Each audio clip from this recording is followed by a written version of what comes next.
Okay, good day. It's nice to be recording from Israel and the coast, as you can see. And so looking forward to continuing to share the daf together, even when we cannot be together in person. So here's the daf. This is a daf Lamed Hey for Tuesday, June 20th. And looking forward to continuing our learning together. The second day of Rosh Chodesh, I guess the first day of Tammuz. So we are up to the Mishnah on the bottom of Lamed Daled, Amabet. And it's important to recognize before we start this Mishnah that we've now learned two takanot of Rabban Gamliel. The first one was that you can't undo a get when the messenger is not there. So if you send the messenger out, you can't just undo the get unilaterally. You need to actually have the messenger be notified of that. You have to catch up to the messenger and actually let them know, because we don't want somebody to give a get that actually isn't valid. And second, that if in fact you have multiple names, if you were called one thing in one place and another thing somewhere else, so we want to make sure that that fact is noted in the get, so that way we know that this get actually applies to the people that are listed in it. So now we mentioned two more gezerot that were done by Rabban Gamliel. And so we'll start with the Mishnah offers each of them individually. So the number one is Einam Nifrat min nechse yisomim ela b'shvua. And this is, of course, the original situation before Rabban Gamliel's decree. And the situation was a widow was not allowed to collect her ketubah from the orphans until from the property of the orphans until she took a shvuah. And Rashi explains, again, clarifying that what is it she's not allowed to collect? She's not allowed to collect her ketubah from them. And again, the ketubah provides certain monetary protection should her husband die, as has happened in this case. Ela b'shvua. Shalonis kabla klum, because we need to make sure that she hasn't already received something, and so that's what she's going to swear. But nimnu malashbia, however, then they prevented her from swearing. And what would happen? Rashi explains, she would lose her right to the ketubah. That basically, if in fact a husband died, widows wouldn't get paid their ketubah, unless, of course, the children were very willing to do it without going to court. But if in fact they forced her to go to court, she was going to be up a creek without a paddle. And then what happened? So Hiskin Rabban Gamliel Hazaken Sheteheino Derisli Yisomim Al Kol Mashiyirtu. That Rabban Gamliel said that the widow should make a neder based on whatever it is that they wanted. What does that mean? So let's take a look in Rashi. Yivcharu lahem, the Yatomim would choose davar kashet, something that would be very hard for her, lahadirabo, that she would actually swear based on that if in fact that she would swear something to the effect of, let's say her favorite food is chocolate, that she would swear that I will not have any chocolate if I in fact have received any funds that were towards this ketubah. Kagon kona mine mizonos, maybe she'll prevent herself from eating some kind of food. Alai imna nezi miktubati. If she has benefited from her ketubah, so that way they would know that in fact she was secure. That they were secure, that they did not have to worry that she in fact had been paid, because of course people take these kinds of things very seriously. All right, and then begova ketubata, and she'd be able to collect her ketubah as a result. All right, that was takana number one that we mentioned in this Mishnah, and number three of the overall takanot that Rabban Gamliel had offered. Ha'edim chosman ala get. And then the second takana, as Rashi puts it, all of this was part of the takanot of Rabban Gamliel. mipnei tikkun ha'olam. And again, this was required because of tikkun olam. And mipnei tikkun olam akulo kai. It goes Rashi, last Rashi on Daf Lamed Daled, but it goes on both of them. Gabi almana shehu noshim nesuos lebalim velo tidagena lahafsid k'tubatam, because we would be worried that women might not want to get married, especially somebody who might be a little older than them, because they might lose their ketubah if, in fact, the husband dies first. The Gabi Chosmin, Mefarish B'Gemara, my Tikunika. And when it comes to the signatories, that the Gemara will deal with, but we won't be dealing with that today. Okay, so the Hillel Hiskin, excuse me, and Hillel made the Takana Hiskin prosbal mitnei Tikkun Olam. He similarly, same basic principle of Tikkun Olam, but he instituted the concept of prosbal, that is the ability to collect debts even after a shvi, even after the Shemitah year, and we'll, we won't be discussing that today either, but we will hopefully get to that as we continue our path together through Maseches Gittin. So that is our Mishnah. So the Gemara begins by wondering, so well, you know what, let's actually go back just for a moment and go over the Tosos. The Tosos asks what I think is a great question, meaning when we just said that that originally an almanah would only get paid with a shvuah. Take a look at the third to last Tosos on Lamed Daled Mabet. V'im tomer v'halo nitna ketubah ligabot mechayim. The truth is that this the money that she was owed is not something that came due during the life of the husband. Of Amaresh Lakish Parapakama de Basra, Chazaka ain Adam Porea Betok Zamano. We have a general principle that the person doesn't pay a debt before it's time. And so as a result, Amrina and Hassam Hilchasa Kavase, and we say over there in Bab Basra that the halacha is like him. Vafilu miyadme lifra below shvua, and we say that one whose debt is not due until after the person passed away is able to collect from orphans without an oath. So the question is, why is it that the wife needs to make an oath at all? Shouldn't she be allowed to collect? Because the debt isn't due until the husband dies. And clearly the husband hasn't died if he's still alive. So there's no way she could get paid. So Tosos makes an important distinguish between ordinary debts, which of course is the topic over there in Bab Basra, and debts that are associated with the ketubah. That over there in Bab Basra, it's talking about an ordinary balchov, an ordinary debt.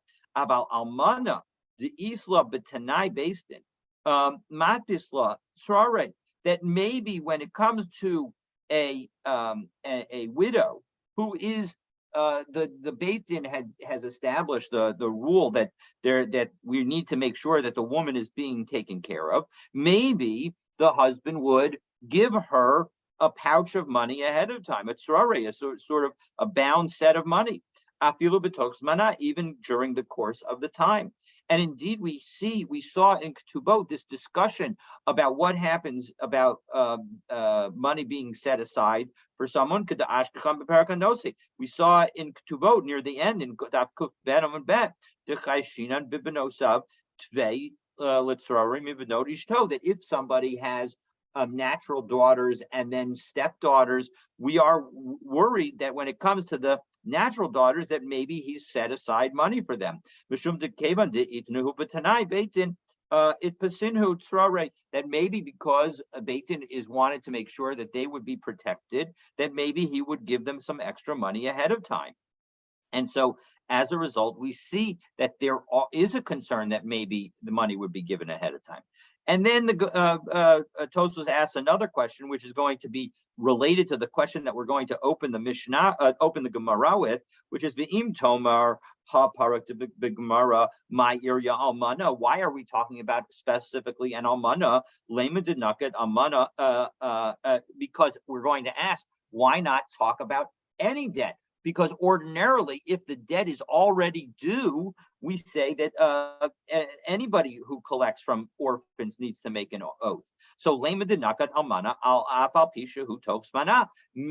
Why not just say that because the almana, the widow, was not due any funds until the husband died, that the concern that we have is about payment before it was due. And that's why we're going to specifically tell us the law about the almanah. Meaning, what is the point that the Gemara is going to ask is, what's the chiddush that we want to tell about the almanah, and why can't we answer that the chiddush is that it was that we are worried about her getting money, even though that would mean a payment before the payment was due. Based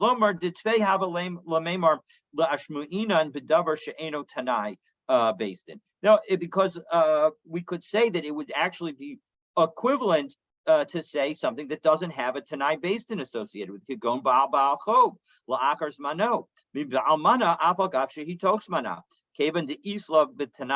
That once we have something where the based in is the one who's establishing the condition and saying that we are worried about their being taken care of, so as a result, it's effectively no worse than or no bigger chiddush than that she might get paid ahead of time than a regular debt being paid on time. And so as a result, that's why the Gemara is not going to ask it. So let's take a look at that Gemara's question. So my area almana, what's the Mishnah's point of specifically mentioning an almana? Afilu kuli alma nami, everybody. Daha kaimalan habali paran minichsa yisomim lo yipareya ala b'shvua. We have a general rule that if you are trying to collect from orphans, you don't get paid without an oath. So why specifically reference an almana? Now, on some level, the obvious answer to this is because an almana is,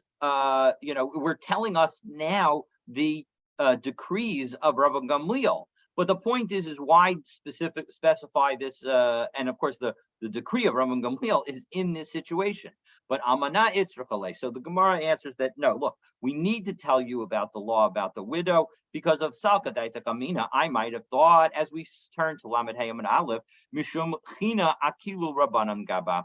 I might have thought that because the rabbis wanted to make things more attractive for her, so as a result, the rabbis would have been more lenient about swearing in connection with that. So Kamash Malan. So as a result, that's why they specifically teach it. And Rashi explains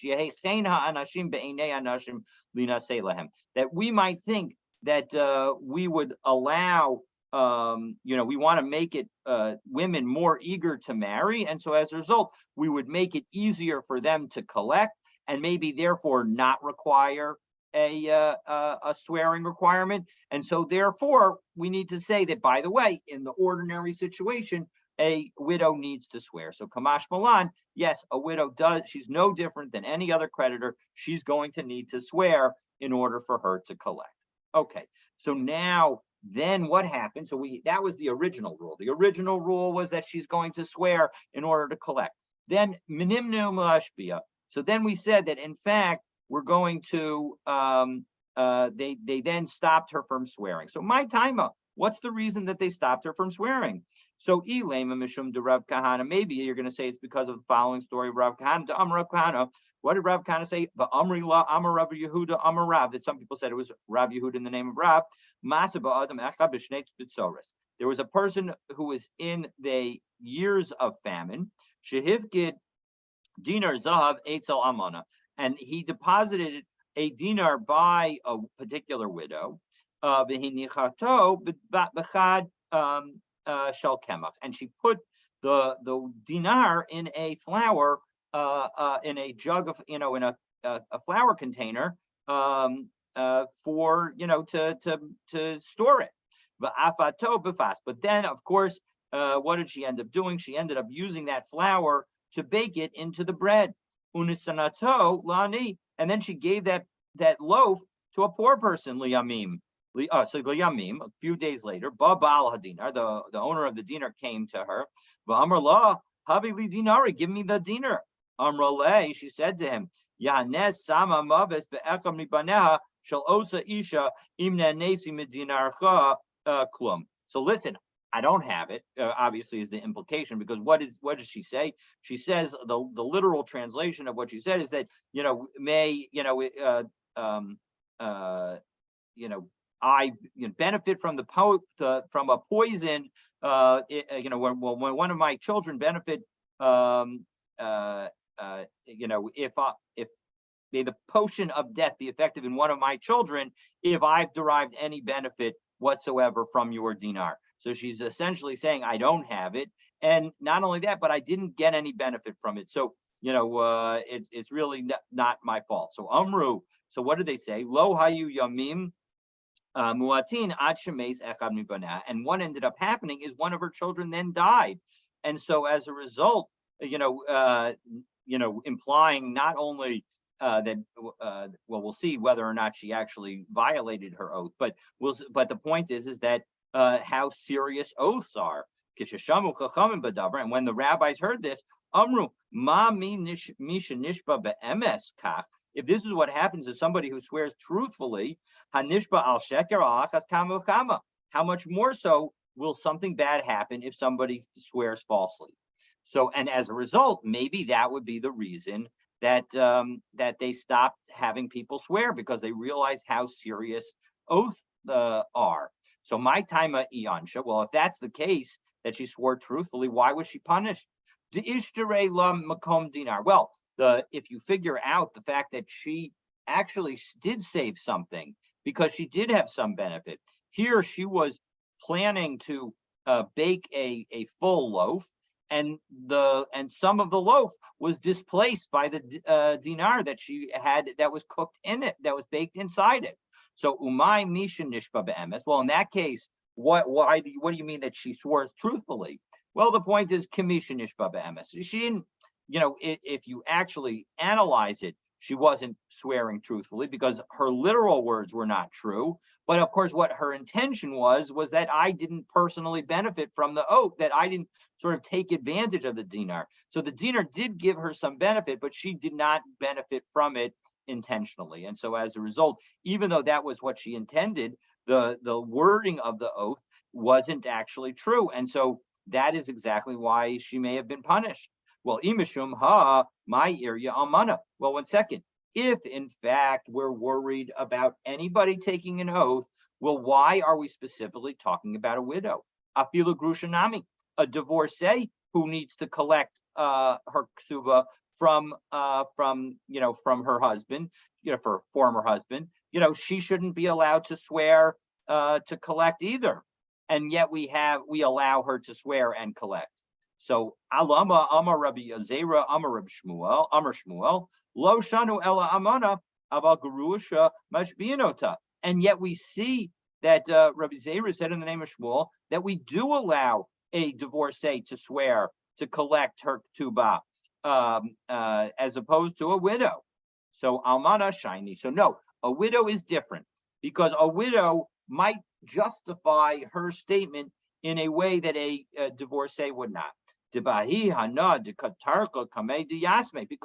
in fact, although even if the children that she's now continuing to take care of after the husband passes away are not her children, and she's watching over them, she's working for their benefit, and she could say, she'll come and rationalize to say that it's, come up with an idea to explain why she is justified in getting more funds, even though her ketubah had been partially paid or paid in full, because she's still continuing to provide assistance to her husband's family. And so as a result, that's a situation that would apply to a widow and potentially justify a false oath, more so than by a divorcee.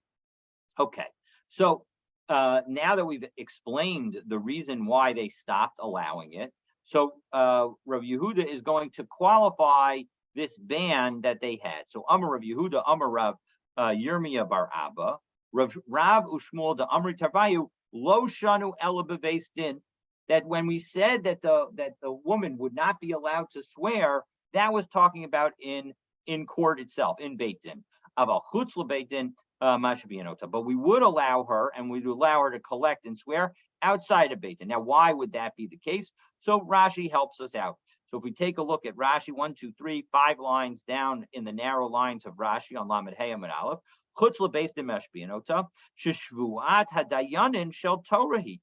When it comes to the oath that's being made in court, that's a biblical based oath. The nakat Sefer Torah, and she would take a biadah, and the Sefer Torah would be held in her hands. Oh, tefillin, or she'd take some tefillin, umashbiela, and they would make her swear b'shem, in using God's name, or bekinui, or using one of God's nicknames, kida ashkechan ba'Avraham, just as we saw with Abraham, simna yadcha Tachas Yerechi. That's so from in Bereshis Parakap Dalet. Hashem, and that Abraham tells his servant that he's going to have him swear in the name of God. And the punishment of doing such an oath is very severe. But chutz leBeit Din, when it comes to outside Beit Din, shvua derabana, excuse me, bikalat arur, it's only a rabbinic thing, and you're just doing it in a curse, with the phraseology of a curse, that you should be cursed, velo naket midi, and you're not holding anything, ve'ein onsha kokach, and the punishment is not as severe. And so as a result, for all those reasons, that would be why you would only have this rule regarding an oath in court. But Aini, is that really true? V'harav, and again, remember, it was said both that Rav and Shmuel said this. V'harav lo megabe k'tuba l'armalta. But what Rav would never give an award of a ksuba to a widow, and so as a result, how could that be? So kasha, in fact, it's difficult. The surah masnu haki. Now that's the way it was. This whole story was taught in the surah. B'naharda masnu haki. But in Narda it was said the following: Amar Rav Yehuda, Amar Shmuel. That when Rav Yehuda said in the name that it was only in the name of Shmuel, lo shanu ela beBeit Din, that it was only in court. Aval chutz leBeit Din mashbiyanota. Then, but outside Beit Din, we would indeed allow her to swear. But Rav Amar, and Rav said, afilu chutz leBeit Din nami ein mashbiyanota. Even outside of Beit Din, we would not allow her to swear. And Rav l'tamei, the Rav lo megabi k'tuba la'armalta. That in Rav would not allow any widow to collect her ketubah from the orphans, and so as a result, that's completely consistent, because he wouldn't allow her to swear in court or out of court. But Shmuel would allow uliadra ligabe. But why not allow her? Of course, Rav lived after Rabban Gamliel's gezerah, so why not allow her to make a neder? So as Rashi puts it, uliadra ligabe. It's 1, 2, 3, 6, 9, 12, about 15 lines down in the narrow lines of Rashi. Liadra, Kidetnan, as we learned in our Mishnah, no deret liatomin kol mashi yirtzu. Let her make a neder according to what the orphans want, and that way they'll be fine. And because Rav lived after the time of that gzeira. So b'shnei de Rav kilei nidre. No, the problem is that at that time, the nedarim were viewed lightly, as Rashi puts it, the next Rashi, Kile Nidre, Kalim Hayu Nedarim Be'enehem. Nedarim was very something light in their eyes, La'avor Alehem, to violate them. Hilkach Lo Samchinan Nadara La'agbuyaya. And so as a result, Rav would not allow a widow to use the neder in order to collect. Okay, so two stories that relate to this. So Ahida Asai Lekamei de Rav Huna. So a widow came to Rav Huna, Amarla, and he said to her, Ma avidlach, right? Meaning she's trying to collect her ketubah from the orphans, and he says, "What can I do for you?" De Rav lo megabi ketubah la'armalta. Rav wouldn't allow a widow to collect her ketubah. So Amrale, so he said to her, she said to him, excuse me, Mide hu taima ella dilma nakita mide miktubati. Look, the only reason is that, Rav's worried that maybe I've collected something from my ketubah. But Chai Hashem Svakot Imna Haneti Miktubati Klum.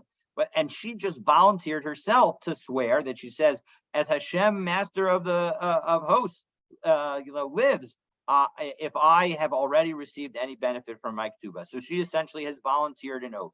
So Amar Rav Huna said, all right, Moda Rav Bekofetzes. Rav agrees that in a case where Kofetzes, where somebody jumps forward, and Rashi has the next Rashi, Bekofetzes, Hoel Bekafsa V'nishba, Hare Nishba V'gova. That since she got up and went ahead and swore on her own, so then she's allowed to, we're going to allow her to collect. All right, story number 2.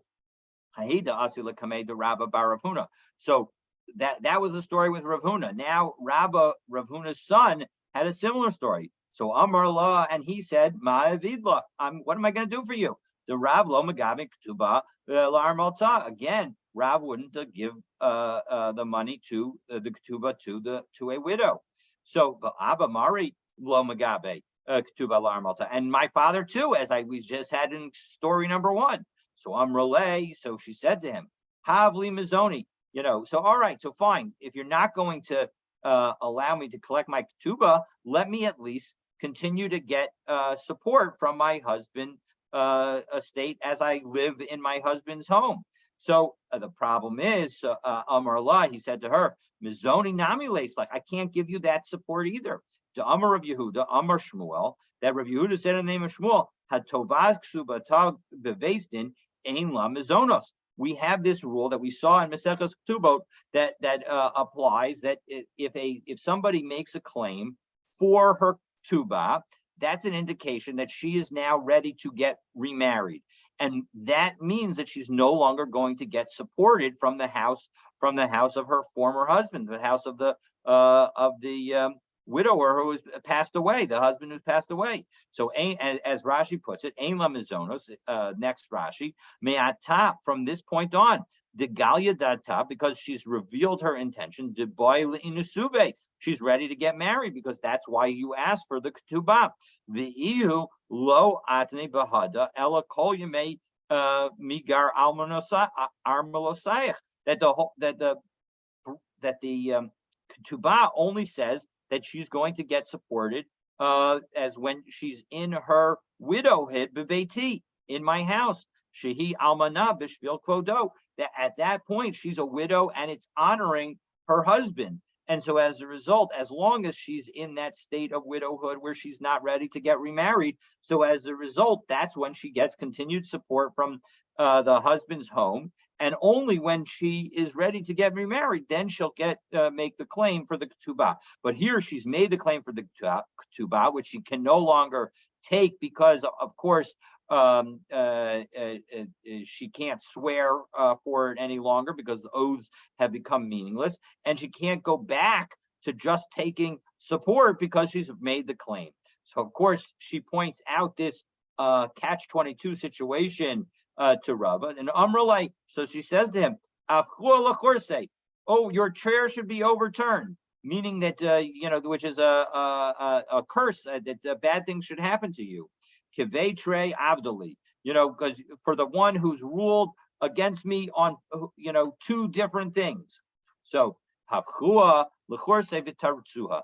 And so, the people who helped Rabba Baravua, so they immediately, Rabba Baravuna, they immediately turned over his chair and then put it back right side up, hoping that would be a true happening of this curse. But afilu hake lo ifrak michosha. But despite that, Rabba Baravuna did in fact become ill. And so, highlighting again the power of our words, that we need to be careful what we say because, in fact, it may come true.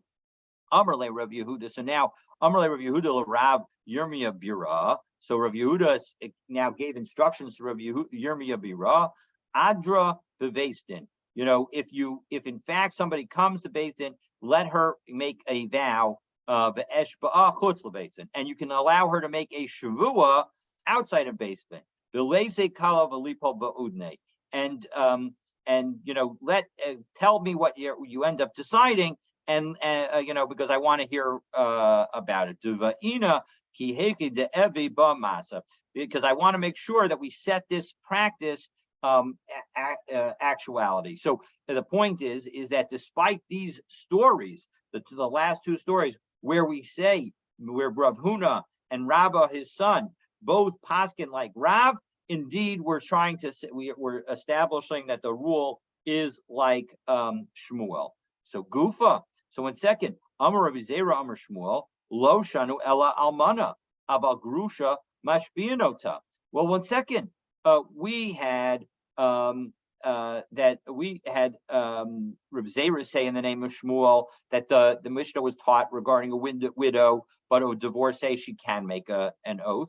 Ugrusha de adra lo. Well, one second, and that implies that a grusha is not allowed to make a neder. And yet they sent the following from Eretz Yisrael to Babel. Ich plonisa bas ploni kabilas gita min yada de acha bar hijja. That this person, the daughter of so and so, of this other person, she received a get from the hand of Acha bar Hijja, who was her husband. So Demitkare Ayamari, who is also called Ayamari. As we saw, that you need to actually use the various names of a person. And this divorcee, she vowed to prohibit all of the fruits of the world on her, that she only received one coat, the Sefer Tehillim Echad, the Sefer Iyov umem shalos beluim, the Shamnum the Chamisha Mana, and she also received a Sefer Tehillim and one Sefer Tehillim and one and a Sefer Iyov and some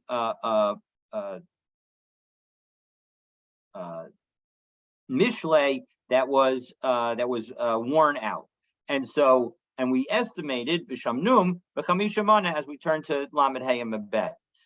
So what do we see here? So we see that here this woman, even though she was a divorcee, she was allowed to make a neder, even though we would have thought that she needed to make a shvuah and an affirmative oath, as opposed to a neder that says that if something's not true, that she'll prohibit herself from something.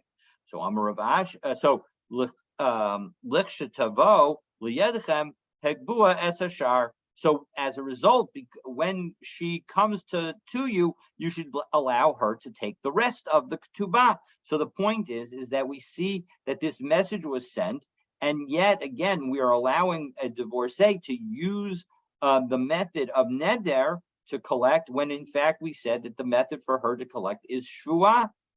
So, and again, this is a question not on what immediately came before, but earlier we had said that Shmuel said that when Rabbi Gamliel made his takana, he made his takana only with respect to a widow, that a widow can use a neder, but a gerusha would need to make an oath. So how do we answer? So Amar Rav Ashi, hahu get yavam and hava. So this was a get that of a yibum. So it wasn't an actual get, it wasn't an indication of divorce, but really something different. And Rashi explains in the second line of Rashi, get on Lamed Hey Amud Bet, get yivamin hava yivama haya. She was a yivama. Her first husband had died, and they died without any children. So zesh and nasan la get leposla al ha'achin.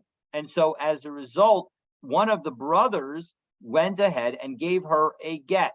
And as we saw in Maseches Yevamot, that in fact, that doing that causes all of the brothers to be prohibited to marry her. And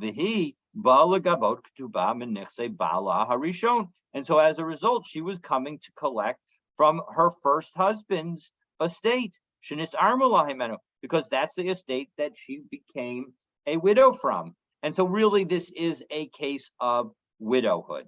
So that's Rashi's explanation. Tosfos gives a slightly different explanation, saying that in fact, even though that really it was a real get from a husband who had done yibum with her, But the rule with respect to a husband that has done yibum is that when it comes time for the wife to collect the ketubah, that collection of the ketubah still comes from the first husband. And so as a result, because it's coming from the first husband, she's still treated like a widow. So either according to Tosos or according to Rashi, we're going to treat this woman, even though we said that she was given a get, it's a get in the context of collecting from an estate. And so as a result, we're going to apply the rules of a widow and allow her to make a neder rather than a shvuah. Okay. So now we go back to the takana that Rabban Gamliel made. Hidkin Rabban Gamliel hazakin shetehei noderet. Again, a widow is supposed to make a neder, and that will be how she can collect her ketubah. So Rav Huna lo shanu ela b'shalom nisis. This is all true only if the widow has not remarried. Aval nisis ein madirinota. But if she has remarried, she can't do it. She can't make. We're not going to allow her to collect because. And now the Gemara is going to explain. Nisa's my time. Why, if she's remarried, won't we allow her to make a neder and collect? Demay for labal, because we're worried that the husband's going to revoke the vow. Second, if that's true, kilo nisis nami. Even if she hasn't remarried, we should be worried about her being able to undo the vow. L'chi minasva mefer labal. When she eventually does get married, she can then have the husband undo it. Well, no, that doesn't work because ein habal mefer b'kodmin. A husband's not allowed to revoke a vow before that the wife took before they got married. Well, 1 second, maybe she can undo the vow in a different way. Meaning, why is it that Rabban Gamliel allowed any kind of vow at all? Because can't she just go to a chacham and have the chacham undo the vow? Well, Kasabar, according to Rav Huna, tzarich lefaret es haneder. No, we're dealing with a situation where one has to give the details of the vow. As Rashi explains, 1, 2, 3, 4 lines down in the narrow lines, tzarich lifras es haneder, hanisha lechacham, that somebody who asks a chacham to undo a vow, al nidro, tzarich lefaret heich neder, that we have to, the person will need to explain how he came about to make that neder hazeh that he's trying to now have undone. And if she goes and specifies that she made this neder in front of the orphans, the kach nadra imne neti miktubati klum lo sharu la. So if in fact she'll tell any chacham that's what happened and how it came about, well then no chacham is going to undo the vow, and so we're not actually worried about that kind of undoing. Okay, so Rav Nachman Amar afilu nisis. Rav Nachman goes so far as to say, actually, even if the husband did marry, we will allow the widow to collect her ketubah based on a vow, because nisas vaday mefer laba. 1 second, if she remarried, her husband can certainly revoke it. How come can we allow it? So midarinan demadrinan la barabim. No, we'll make her make the neder in public, and as Rashi puts it in the next Rashi, no deret b'fnei asara. If she makes a neder in front of 10 people, the kasavar neder shehuda barabim ein lo hafara. That because Rav Nachman is of the opinion that if a neder is made in public, then that neder is not required to be, it cannot be annulled by the husband, cannot be revoked by the husband. Okay, so Meisvei, so the Gemara now challenges the ruling that a widow who has remarried can no longer collect her ketubah by taking a vow, because we have the following, we have a brisa that says, Nises Goba ksubata im nadra, that if a widow remarries, she's still allowed to collect her ketubah if she made a vow. So my love nadra hashta. What are we talking about? Presumably it's talking about where she made the vow now after she remarried. So no, Rav Huna can say that brisa is the nadra mikara. No, she was allowed to accept her ketubah. She's allowed to continue to collect her ketubah even after she remarries, but it's talking about where she made the vow before she remarried. So here, this brisa is only meant to be telling us that that she can continue to collect or can fulfill the collection if she made the vow before she remarried. But one second, we have another brisa that is even clearer on this issue. But Tanya Nises no deres vigova ktubata. If she remarried, she can vow and collect her ketubah. That almost certainly means that it is talking about where she makes the vow after she remarried. So Tanaihi, so this is highlights that this is all a machlokas Tanayim. The ikalamanda amar neder shehuda barabim yesh lo hafara. The ikalamanda amar ein lo hafara. So we have the exact machlokas that we have between Rav Huna and Rav Nachman. Turns out that is actually a machlokas between Tanayim as well. That one says, like Rav Huna, that it doesn't make a difference whether it's in public or not. A husband will always have the right to revoke the vow of his wife that she makes after they married. But Rav Nachman is of the opinion that no, even after she remarries, if in fact she makes the vow in public, then she will not be able to revoke the vow. And so the second of the brisas is like Rav Nachman, and the first of the brisas that says that would be like Rav Huna. Okay, so Ibailahu. So now they're going to ask another question. Sarach lefaret es haneder o eno sarach. When you go to undo the vow, we assumed that you needed to give the details. So do you need to give the details? So Rav Nachman Amar eno sarach. Rav Nachman says you don't need to give the details. Rav Papa Amar tzarech, but Rav Papa says you do. Rav Nachman Amar ein tzarech de'i Amar tzarech zimnin degayas le'dibura. So why is it that Rav Nachman says you don't need to? Because he's worried that if in fact the guy is le'dibura, that you'll cut it short. So, and as Rashi adds, 1, 2, 3, 4, 5, 6, 7, 8, 9, 11 lines up from the narrow lines in Rashi from the bottom on Lamed Hey Amabet. So the Eino Mefarish HaKol, maybe he won't give the full entire explanation. And so as a result, some of it will be missing. The Chacham, my Deshama maker, and the Chacham will only annul and revoke what was what he heard. And so as a result, the full vow won't be revoked. As Rashi puts it, Einu maper el ladas masha yishma. He's going to only revoke it based on what he heard.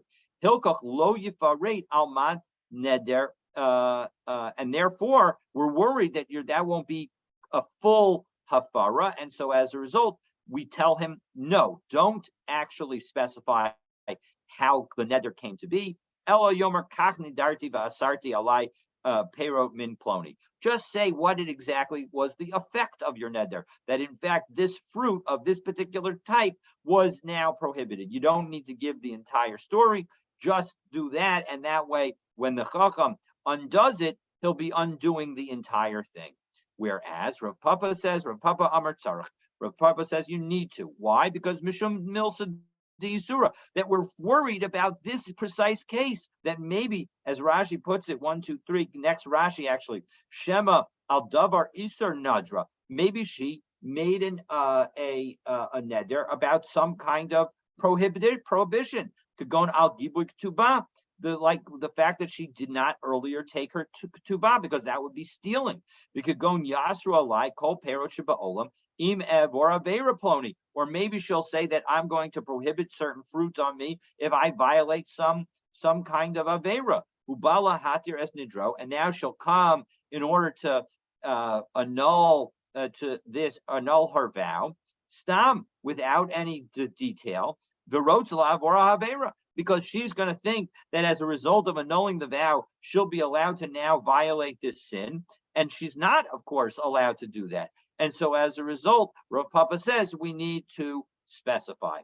So, all right, so we'll pick up, God willing, from here tomorrow, and I look forward to continuing our learning together. Have a wonderful, wonderful day.